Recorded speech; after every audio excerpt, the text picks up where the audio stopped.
Բարի օր, ինչպես միշտ շաբաթօրերին հանրային ռադիոյի եթերում հանրամեդիա հաղորդաշարի հերթական թողարկումն է, ով մոռացել է, ես Լևոն Սարդարյանն եմ, եւ մենք այստեղ, ինչպես միշտ, իմ գործընկերների հետ, ոչ միշտ իհարկե գործընկերների, բայց այս անգամ արդեն բառացիորեն գործընկերներից հետ զրուցելու ենք խնդիրների մասին, որոնք կապված են մեդիա դաշտի հետ, կապված են լրագրողների, լրատվամիջոցների հետ, եւ այսօր իմ հետ համաձայնելու կամ չեն համաձայնելու Armenpress պետական լրատվական գործակալության գլխավոր խմբագիր Շանթ Խլղաթյանը եւ Մեդիամաքս լրատվական գործակալության գլխավոր խմբագիր Դավիթ Ալավերդյանը, երեք գլխավոր խմբագիրներով հավաքվել ենք, շնորհավորում եմ դրա համար, առաջի անգամ նման բան մեր եթերում հիմա Տեսեք, դիմացան ընտրություններ են, մոտ 5 ամսից ընտրություններ կլինեն, բնականաբար հիմա չենք խոսելու, թե ով կարող է հաղթել, ով չպետք է հաղթի, բայց նույնիսկ մինչ այն պահը, երբ քաղաքական ուժերը կդիրքավորվեն այս կամ այն կերպ լրատվամիջոցները արդեն դիրքավորված են, հստակ երևում է դաշտում, ով ինչ է խաղալու, ում հետ է խաղալու, ինչքանով է խաղալու չգիտեմ, բայց Սրա հետ մեկտեղ, բայց իշխանության վերաբերմունքն էլ է փոխվում լրագրողների ու լրատվամիջոցների նկատմամբ։ Դա տեսանք 5 շաբթի օրը վարչապետի ասուլիսի ժամանակ, դա տեսանք 3 ազգային ժողովում արդեն ճիշտ այնտեղ կանոնակարգ օրենքի հետ կապված խնդիրներ կան, այլն, դրա մասին երևի Դավիթ Ալավերդյանը ավելի մանրամասն կխոսի։ Բայց հիմա արդար է այս վիճակը։ Իմ կարծիքով Քանի որ ես արդեն 35 տարի զբաղվում եմ լրագրությամբ եւ մեծ մասը զբաղվում եմ հենց քաղաքական լրագրությամբ, ինձ համար նոր չի այս իրավիճակը եւ յուրաքանչյուր ընտրություններից առաջ ստեղծվում է այսպիսի լարված մթնոլորտ նախընտրական շրջանում, հետընտրական շրջանում էլ է լարված լինում, այսինքն կարելի է ասել, որ ես ընտրություններին յուրաքանչյուր անգամ պատրաստվում եմ որպես արհավիրքի եւ իմ սպասումները բացարձակապես չեմ սխալվում, միշտ հենց արհավիրք է լինում է, որովհետեւ հիմնական բանը, որ վնասվում է, դա հոգեկան եւ հասարակական հանգստությունն է, այսինքն շատ այդ լարվածությունը օդի մեջ է լինում։ Ես օգտվելով առիթից պարզապես պետք է կոչ անեմ թե մեր քաղաքական գործընկերներին, թե մեր լրատվամիջոցներին այս իրավիճակում որոշակի սառնասրտություն պահպանել եւ բոլոր հարցերը լուծել մինչ խնդիրների առաջացումը այսօր այո մենք քննարկում ենք մի քանի խնդիրներ օրինակ նաեւ հենց նույն հավատարմագրման հետ կապված ազգային ժողովում մենք ասելով նկատի ունեմ դիտորդ մարմին է եւ գիտեմ որ ՏՎԽ-ն էլ է դրանով զբաղվում, այսինքն տեղեկատվական վեճերի խորհուրդը եւ համատեղ հայտարարություն է լինելու, ընդ որում միայն արմլուրին եւ ժողովրդին վերաբերող չէ, այլ նաեւ եւս մեկ թերթ, որը եւս դիմել է, զրկվել է հավատարմագրումից Ես ինձ մոտ նշված էր, պարզապես գլխիցս թռել է, եթե չեմ սխալվում, կամ գործարար աշխարհ կամ նման գործարար ալիք Չէ Լավ, էական չի։ Ամեն դեպքում իրենք էլ զրկվել են իրենց գործունեության որոշակի բաների պատճառով ես պետք է ասեմ, որ իմ կարծիքով եւ կարծում եմ նաեւ փորձագիտական կարծիքը եւս այդպեսին կլինի, պետք է սահմանվեն հատկապես ազգային ժողովի դեպքում պետք է սահմանվեն հավատարմագրման շատ ավելի թափանցիկ եւ արդար կանոններ եւ սահմանադրությունը եւ ԶԼՄ-ների մասին օրենքը պետք է լինեն գերակա, ավելի գերակա, քան թե ազգային ժողովի կանոնադրությունն է կամ կանոնադրություն օրենքը։ Չէ, հիմա երբ այն պարզ պատճառով որ ներողություն, բայց երբ ասում ենք որ սահմանադրությունը պիտի գերակա լինի, այդ մոտավորապես նույնն է, որ ասենք, չգիտեմ, գնդակը պետքա կլոր լինի։ Կամ արևը պետք է արևելքից բարձրանա, ճիշտ է, ճիշտ է, այսինքն բայց ես կարծում եմ, որ նախ պետք է ասեմ, որ Մեդիամաքսը արդեն մի քանի տարի է չի հավատարմագրում ոչ միտեղ։ Մեր կարծիքով հավատարմագրման գործընթացը շատ հնացած է եւ այլևս չի արտացոլում ամբողջ իրականությունը, ինչպես եւ ԶԼՄ-ների մասին օրենքը 2003-ին է գրվել, երբ որ դեռ համացանց որպես այդպիսի։ Կար, բայց ոչ մեկ չէր սպասում, որ այսպիսի զարգացումներ կլինեն։ Հնացել են, այո, եւ այդ իսկ պատճառով ես այդ հավատարմագրվելու հետ կապված սուբյեկտիվ իհարկե կարծիք ունեմ, որ չարժի է։ Բայց մյուս կողմից լրատվամիջոցներ կան, ում համար դա իրենց հացն է, այսինքն ազգային ժողով գնալը, պատգամավորներին միջանցներում բռնացնելը, հարցեր տալը պաշտոնյաներին, մյուս կողմից միշտ չի, որ իրենք ուրիշ տեղ այդ հնարավորություն ունենում են, այնպես որ ես իրենց հասկանում եմ եւ իհարկե նաեւ հասկանում եմ իրենց ցանկությունը սուր հարցեր տալու։ Իսկ ինչ կա այդտեղ, ինչ բան կա։ Ես օրինակ ոչինչ չէ, ես բնականաբար լրագրող երբ որ իրենք ներկայիս իշխանություններից շատերը նախկինում ընդդիմադիր լրագրողներ էին, ակցիաներ են արել ազգային ժողովում, ֆլայերներ են վառել, պաստառներ են բարձրացրել, տարբեր սուր հարցադրումներ են արել, ինչ է եղել։ Ինչ փոխվեց ընդամենը 7 տարվա ընթացքում, այսինքն այդ իշխանությունը չէ որ ժամանակավոր է, ոչ մեկ միշտ իշխանություն չի լինելու, էլի վաղը մյուս օրը հնարավոր է նորից դառնան ընդդիմադիր, չէ, այդ ժամանակ ինչ որ բան է փոխվելու։ Ասածս այն է, որ կարգերը եւ օրենքները պետք է գրվեն արհավետ կամ պետք է հարմարացվեն համապատասխան միջազգային չափանիշներին, այն ինչ որ հիմա է կատարվում առ երևույթ ինձ համար չկա որևէ բացատրություն, թե միջազգային ինչ չափանիշներին դրանք կարող են համապատասխանել։ Ես համաձայն եմ Դավիթի մտքի հետ, որ սա նոր իրավիճակ չի, իրականում այս իրավիճակը վաղուց կա, ձեր հարցը այն մասին էր, թե արդար է, թե արդար չի, ամիգուցե արդար չի, բայց ունենք այն ինչ ունենք, ու նաև դուք նշեցիք, որ իշխանությունները դիրքավորվում են իշխանությունները վերաբերմունք են ցուցաբերում ընդդիմադիր դիրքավորում ունեցող լրատվամիջոցների նկատմամբ, ես կարող եմ ասել, որ երբեմն կամ հաճախ նաև որոշ ընդդիմադիր գործիչներ դիրքավորվում են այն լրատվամիջոցների ինչ որ Չէ, դա ամեն ինչը հայլայնն է, այսինքն մենակ իշխանում են դաշտում, նույնը տեղի ունենում են դաշտում։ Հիմա այս իրավիճակը ունենք այն ինչ ունենք, չգիտեմ, լավ կլինի, որ փոխվի, իհարկե լավ չի, որ լրատվամիջոցները, այսպես դեռ ընտրություններից, ինչպես նշեցիք 5 ամիս առաջ արդեն դեռ քաղաքական ուժերը չեն դիրքավորվել, բայց լրատվամիջոցները դիրքավորված են։ Լավ չի դա, որովհետև իմ կարծիքով լրատվամիջոցի առաքելությունը ոչ թե այս կամ այն շահից ելնելով ինչ-որ բաներ անելն է, այլ հանրությանը օբյեկտիվ տեղեկատվություն փոխանցելը, լավ կլիներ, որ մեր լրատվամիջոցները զբաղվեին այդ գործով եւ ոչ թե ավելի շատ վերածվեին քարոզչամիջոցների։ Այն ինչ մենք ունենք դաշտում, ես ոչ այնքան գիտական բառով եմ դա բնորոշում, ես ասում եմ դա վերաբերմունքային ժուրնալիստիկա է։ Չկա այդպես բնորոշում իրականում, գիտական ամենայն դեպս դաշտում գոյություն չունի, բայց տեսեք, Դավիթ, դու ասում ես, որ հա լրագրողների իրավունք ունեն անելու սա, հարցեր տալ, սուր հարցեր տալ, բնականաբար որևէ մեկը դրա հետ չի կարող վիճել, այսինքն խելամիտ խելահաս որևէ մեկը։ Բայց դրա հետ մեկտեղ կա մի խնդիր, որը հա օրենքով ամրագրված չի նման դրույթ, ես հասկանում եմ, բայց կոռեկտությունը եւ էթիկան ըստ էության գոնե այն ժամանակ երբ մենք երիտասարդ էինք եւ գեղեցիկ, փորձում ենք մենք այդ ամեն ինչը պահպանել, հա, որոշակի սուր հարցեր էինք տալիս եւ այլն, բայց չափ չէինք անցնում։ Հիմա այս կողմից ասում են եղբայր, եթե այս մարդը գալիս է հարց չտալու, այլ գալիս է մեղադրանք հնչեցնելու կամ վիճելու համար, ես ինչի պիտի մտնեմ իր հետ բանավեճի մեջ։ Ճիշտ եք եւ պետք է նաեւ այս առումով դիտարկենք թե ինչ է փոխվել նախորդ ընտրությունների համեմատ եւ մենք տեսնում ենք որ լրագրողները շատ հաճախ արդեն միայն լրագրող չեն այլ նաեւ որոշակի քաղաքական ուժերի ներկայացուցիչներ այսինքն նաեւ այդ առումով ռադիկալիզմ է տեղի ունեցել այս առումով Լևոն ջան պետք է պարզապես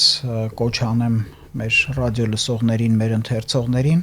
որ պետք է իրենք սիրեն փայփայեն այն լրատվամիջոցների այն փոքրիկ շերտը, որ չի դիրքավորվե որը ոչ ընդդիմադիր է, ոչ իշխանամետ է, այլ շարունակում է անել իր հիմնական սրբազան առաքելությունը մարդկանց տեղեկացնելը առանց որևէ երանգավորման եւ առանց որևէ գույների ներկելու։ Այսինքն սա այստեղ նաեւ մեդիագրագիտության մասին է խոսքը, որովհետեւ գիտեք ինչ, Լևոն ջան, թող գաղտնիք չթվա, բայց լրատվամիջոցների ձեր հիշատակած լրատվամիջոցների մեծամասնությունը ֆինանսավորվում է եւ դա կարծում եմ ոչ մեկ չի կարող հերքել կոնկրետ ինչ-որ քաղաքական ուժերի, ինչու՞ չէ նաեւ ֆինանսական կառույցների կողմից եւ բնականաբար ով որ վճարում է, նա էլ պատվիրում է երաժշտություն։ Եվ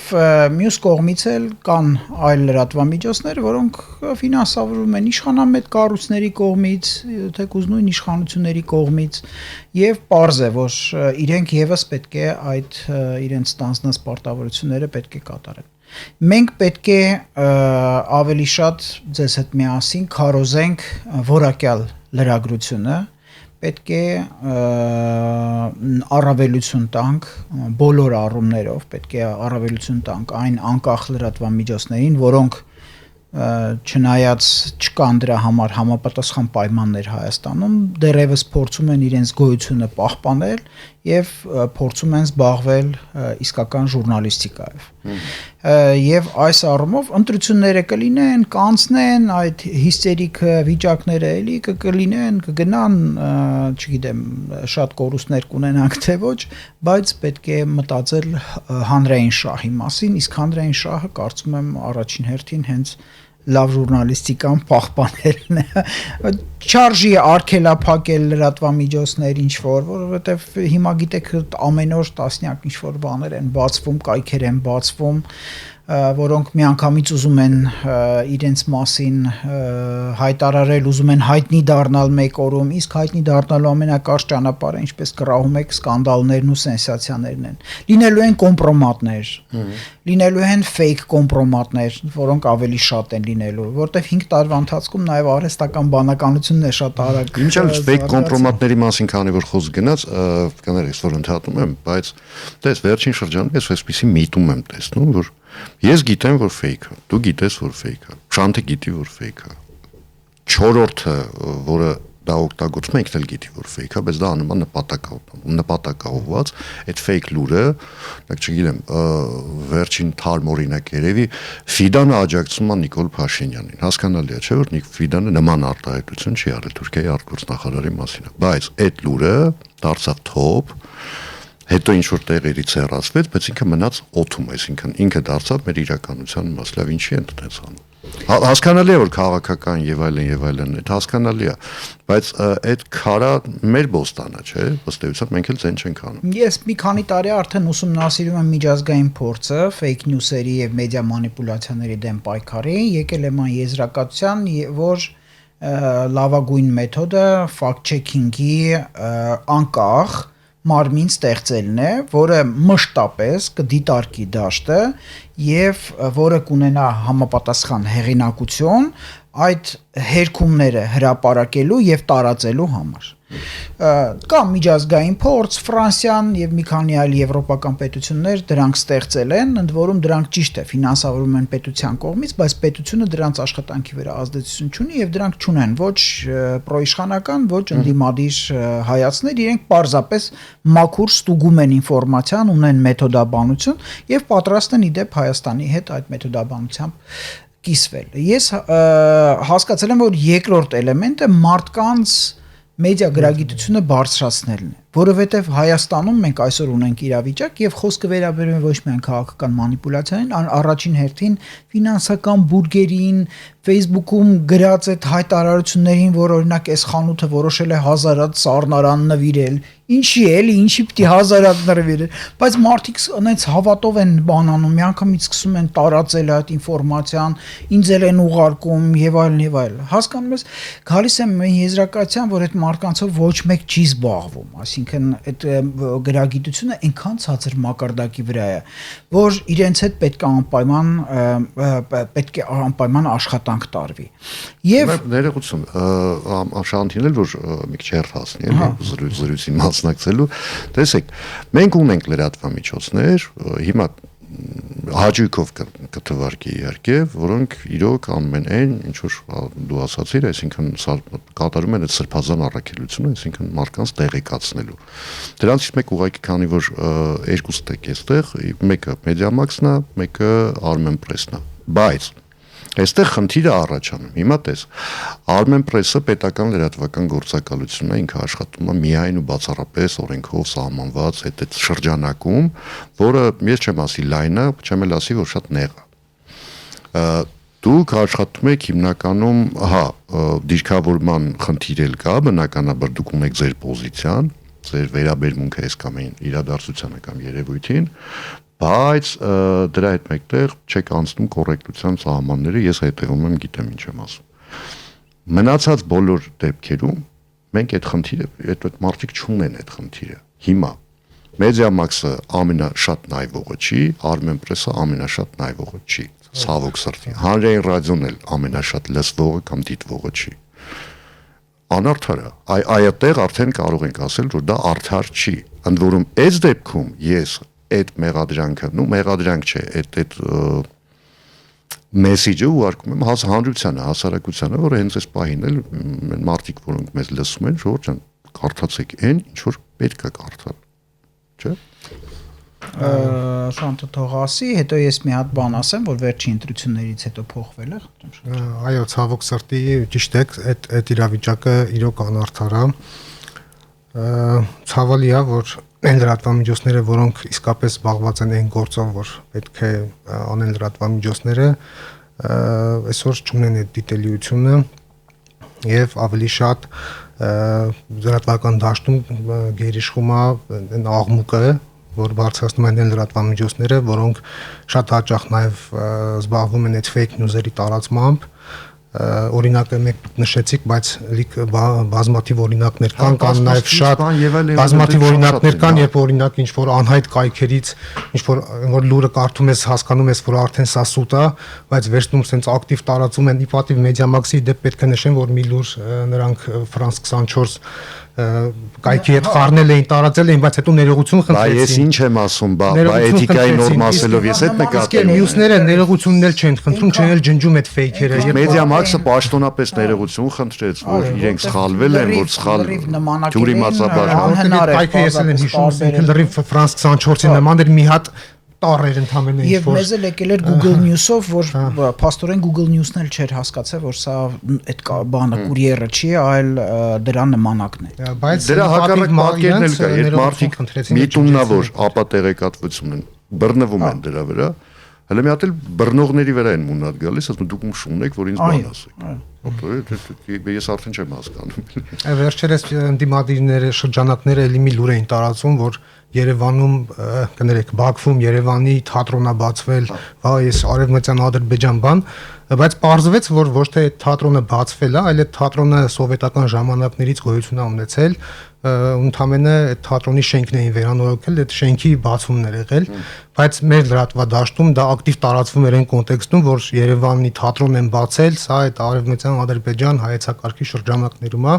ու մի քանի լրատվամիջոց հենց ակտիվ տարածել են ու հետո կարծեմ ոչ էլ հերքումներից հետո իրենք ոչ էլ հեռացրեցին։ Նկատի ունեն 93 մենք հինենք կհիշենք, էլի։ Ոնց որ ասում էին 88 թվականից, դրա համար եմ ասում սովետական ժամանակներից, չգիտեմ։ Չէ, ինքը Հայաստանում նման կառույց եղել է, հետո 93 թվականին արդեն այդ պատերազմի շրջաններ, առաջին Ղարաբաղյան պատերազմի շրջաններ այնտեղ այտենց բացեցին, որ մենք մեկա վերադառնալու ենք տրամաբանությամբ, այնպես որ հին է ինքը։ Ես ուզում եի պարզապես ասել, որ վերջերս կարդում եմ հոդվածներ, որ քանակը որակ չի դառնում եւ նայում եմ ստեղծվում են երկու կողմից էլ տասնյակ կայքեր, բայց ես օրինակ չեմ տեսնում, որ դրանք լրացուցիչ ինչ-որ լսարան են ձևավորում։ Հիմնականում մեկը մյուսից ինչ-որ լուրեր կամ ապա տեղեկատվություն են գողանում եւ իրանց մոտ են տեղադրում։ Այսինքն ընդհանուր աուդիտորիան ոնց որ կիսվում է։ Դու ինձ գիտես, որ ցանցը մի քիչ ուրիշ տրամաբանությամբ աշխատում։ Բայց ցանցը հիմա աշխատում է հիմնականում արդեն ոչ թե կայքերը, ոչ թե Facebook-ը, այլ շատ հաճախ Telegram-ը, TikTok-ը եւ մյուս սոցիալական ցանցերը փախցնում են լսարանի զգալի տոկոսը եւ իրենք են արդեն ձևավորում համ որոշակի լսարան, համ որոշակի ճաշակ, համ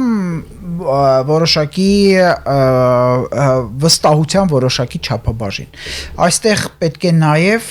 նորից պետք է վերադառնալ fact-checking-ի թեմային, որ fact-checking-ի պետք է ենթարկվեն ոչ միայն կայքերը,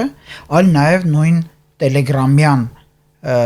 տարբեր խմբերում տեղադրված տեղեկությունները, որտեղ հաճախ հենց դրանցից են հայտնվում այդ տեղեկությունները կայքերում, հետո նաև Facebook-ում, այսինքն sense կախարդական շրջանակ է ձևավորված, ընդհանուր առմամբ պետք է նաև ավելացնեմ, որ ապատեղեկատվության համար չի կարելի դատել մարդկանց, ոչ քրեական օրենսգիրքը, ոչ այլ օրենսգիրքեր չեն նախատեսում։ Հա, զրպարտության համար, գուցե վիրավորելու համար նախատեսված են, բայց շատ հաճախ նույնիսկ հնարավոր էլ չէ պարզել սկզբն աղբյուրը, որտեղ գրում են համացանցից է եկել։ Եվ այստեղ նորից պետք է կարևորեմ անկախ fact-checking-ի անհրաժեշտությունը։ Մենք արդեն այսօր ունենք մի քանի կազմակերպություն, որոնք դրանով զբաղվում են, մեկը օրինակ Facebook-ի խնդրանքով, մյուսը Փաստերստուգման հարթակը օրինակ։ Այո, եւ տարբեր, բայց դա պետքա լինի ավելի տենց ընդգրկուն բան, որովհետեւ այլ փորձ ինձ ծանոթ չէ պայքարի, իսկ fact-checking-ի մարմիններ հիմա ստեղծում են գրեթե բոլոր առաջատար պետությունները, որտեղ դա ապատեղեկատվության դեմ պայքարը դարձել է իսկապես շատ կարևոր ռազմավարական խնդիր։ Բայց այդ fact-checking-ի նկատմամբ էլ մեր վերաբերմունքը մի քիչ տարօրինակ է, այսինքն երբ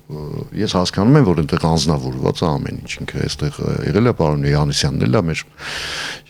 բանավեճող կողմ եղել եւ այլն, բայց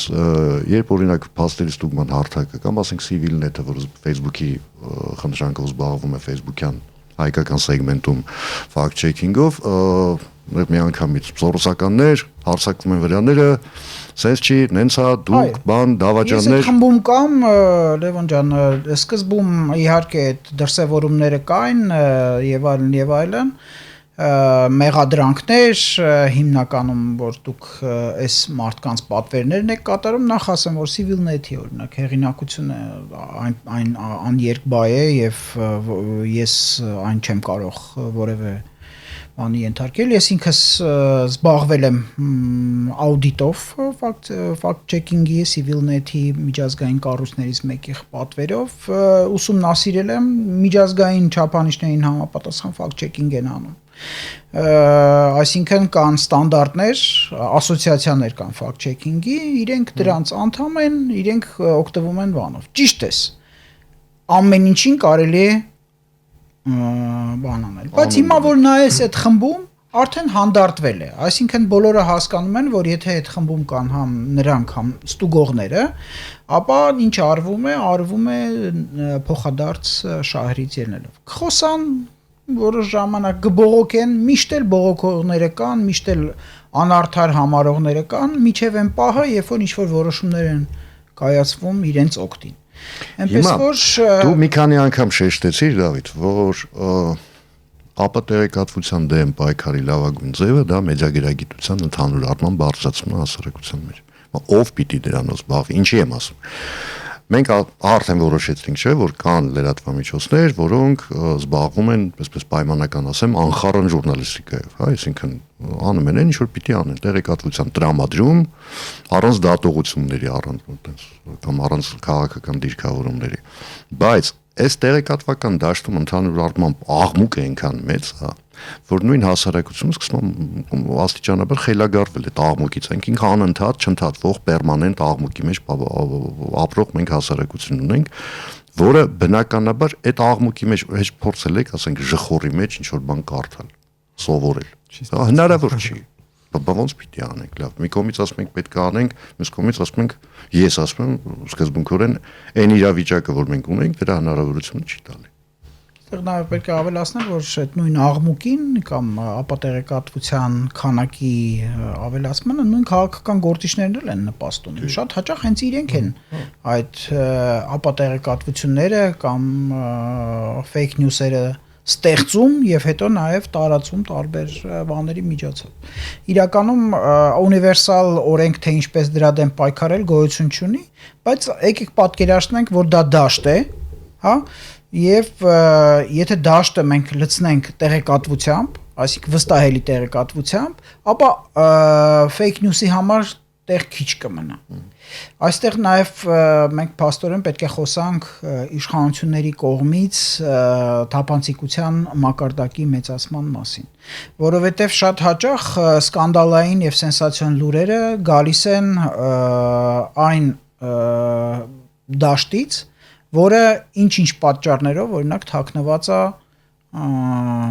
ծառայողական գաղտնիք կարգավիճակով, հա, եւ պետք է անպայման վերանայել եւ իշխանությունները իրենք կարող են պրոակտիվ լինեն այդ ասպարեզում, իրենք հրապարակեն, ինչքան իրենք օրինակ պրեմիա են ստացել, ինչի համար, շատ բաներ, այսինքն կարող են սպասել։ Վերջերս այդ խոսակցությունն եղավ, ասացին մենք մեթոդաբանություն ենք մշակել, ըստ էության դա ոչ թե պարգևավճար է, այլ հավելավճար, ըստ էության, հա, եթե բաժանում ես տարվա 12 ամսվա վրա։ Մասին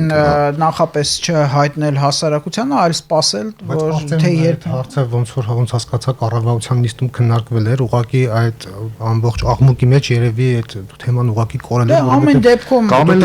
հրապարակել, որտեղ քննարկում էի մեջ։ Ամենայն հավանականությամբ այո, շատ հաճախ շատ կարևոր հարցերի բանը ընդունումը լինում է ոչ հրապարակային կամ չի լինում բան, մենք հետո պարզապես մամուլի հաղորդագրություններից ենք իմանում, ընդ որում այնպեսի ձևակերպումներով, որ պարզել չի ինչի մասին է խոսքը, ըստ տպավորության ոնց որ դրանք մարդ է գրում այն բաներով, որ հանկարծ որևէ մեկը չհասկանա։ Ինչպես քանի որ դու դաշտի օրինակը բերեցիր, որ ասենք մեծ դաշտ է, որը պետք է լցվի բարեխիղճ տեղեկատվությամբ, ես չգիտեմ, ինչ մոտ ասոցիատիվ բան առաջացավ, որ այ նորմալ բարեխիղճ լրագրողները հիմա շատ նման են Բուրատինոյին, որոնք հիմարների երկրում այդ հրաշքների դաշտում 5 սոլդում թաղել են հողի մեջ ու սպասում են թե երբ է տեղից մեծ մի հատ ծառաջելու, որի վրա մեծ ոսկե դուկատներ են լինելու։ Հիմա մենք շատ նման ենք իմիջայլոց դրան, որտեվ այն մնացած ամբողջ հատվածը լցված է աղբով։ Ու այդ աղբի մեջ մենք հիմա քննարկում ենք թե ոնց կարելի է վարդաճացնել։ Կարում ենք Նայ, դες ինչ խնդիր կա, ես հիմա ԵՊՀ-ում նաև ճգնաժամային հաղորդակցություն եմ դասավանդում, այ պետքա մեր իշխանությունները, պետությունը պետքա անկալի, որ մենք հիմա գլոբալ ճգնաժամի մեջ ենք, մենակ Հայաստանում չէ, աշխարհը նայ, դες ինչ կա։ Եվ պետքա այդ ճգնաժամային կառավարման հաղորդակցության բաները պետքա կիրառվի։ Այսինքն մի րոպե շուտ արձագանքել, լինել պրոակտիվ ինքդ առաջարկես օրակարգ լրատվամիջոցներին, ոչ թե սպասես միջև իրենք եփեն ինչ-որ բան բացահայտելու, որ դու պատասխանես։ Այս առումով նաև պետք է կարևորել հաղորդակցության մասնագետների դերակատարում, որտեղ շատ հաճախ իրենք վերջինն են իրենց հիմնարկներում իմանում տեղի ունեցածի բանի համար, հա։ Այսինքն այդ ռեֆորմները պետք է վերաբերվեն նաև ամբողջ այդ ասպարեզին, միայն լրատվամիջոցներին չէ։ Մենք պետք է տեսնենք, թե գլոբալ առումով ուր է շարժվում աշխարհը, նաև պետք է անպայման ռազմավարական հաղորդակցության կանոնները դիտարկենք միջազգային, որոնք Հայաստան շատ կամաց են գալիս, ավելի շատ հերքումների, պարզաբանումների վրա է հիմնված։ Եվ շատ մեծ աշխատանք կա անելու այս առումով։ Դու ինձնից լավ գիտես, աշխատել ես համ այս կողմից, համ այն կողմից, տեսնում ես ինչ է կատարվում, շատ լավ պատկերացնում ես։ Պետք է գնահատել նաև այդպիսի մասնագետներին եւ հնարավորություն տալ նրանց օգնել այդ կառույցները ձևավորել եւ ինչ որտեղ ղեկավարել։ Մի անգամ առիթ ունեցա ասելու դրանով փակենք հաղորդումը, որ ինչքան բաց ու թափանցիկ ես աշխատում դու, այնքան ավելի անհետաքրքիր ես դառնում սկանդալային լրատվամիջոցների համար։ Իհարկե։ Դու բան չկա բռնելու են դրել, հա։ Իհարկե։ ինչքան ավելի շատ ես դու ինքդ եթե զանգում ես թեմա ես առաջարկում, ինքդ առաջարկում ես գալ լուսաբանել, ինքդ հրավիրում ես նաև բոլոր հարցերին պատասխանելու, ում հետ եք ուզում զրուցեք, համեցեք, կազմակերպենք, համեցեք, ինչ ինֆորմացիա է պետք, բայց ցավոք սրտի իրականությունը այլ է։ Շնորհակալություն զրույցի համար։ Հիշեցնեմ, այսօր իմ զրուցակիցներն էին Armenpress պետական լրատվական գործակալության համեստագույն գլխավոր խմբագիր Շանթ Խլղատյանը եւ Mediamax լրատվական գործակալության գլխավոր խմբագիր Դավիթ Ալավերդյանը։ Ես, ինչպես հաղորդման սկզբում ասացի, Լևոն Սարդարյանն եմ, կհանդիպենք մեկ շաբաթից էլի այստեղ ու կքննարկենք մեր խնդիրները, ընդ որում ոչ միայն մեդիադաշտի հետ կապված։ Շնորհակալություն, հաջողություն։